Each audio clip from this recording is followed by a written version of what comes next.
Kolóna motorkárov, ktorí si hovoria noční vlci, dnes dorazila do českej metropoly. S veľkým nadšením sa však nestretli.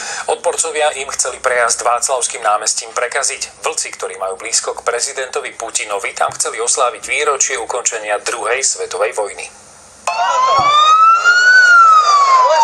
Na ruský motorkářský gang nočních vlků čekali na Václavském náměstí stovky protestantů. Že to nebude žádná spanilá jízda, bylo jasné od začátku. V pozoru jsou těžkooděnci, vojáci se samopaly, ve vzduchu policejní vrtulník. Před příjezdem se strkali podporovatelé nočních vlků, těch byla výrazná menšina.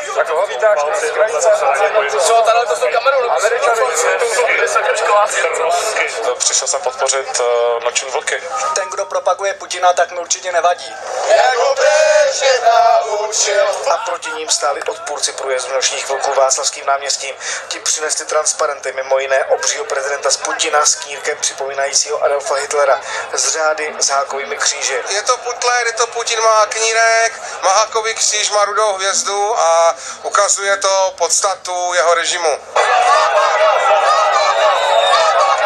Nakonec dorazili. Asi 60 motorkářů s 3hodinovým zpožděním výjíždí mezi demonstranty. Neujedou ani 10 metrů, když někteří protestující vlastními těly přehrazují silnici. Odtahují je policisté. Přehradí tam odtlačit, jo?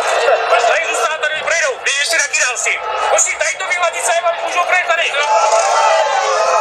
Kolona pomalu projíždí, každý člen gangu se usmívá a dělá jako by nic. Demonstranti ale vyhánějí, ukazují prostředníčky, někteří Rusové jim to vracejí. Připadá mi to ne jako připomenutí památky z konce druhé světové války, ale jako demonstrace síly současného imperialistického Ruska. Oni zde nemají být.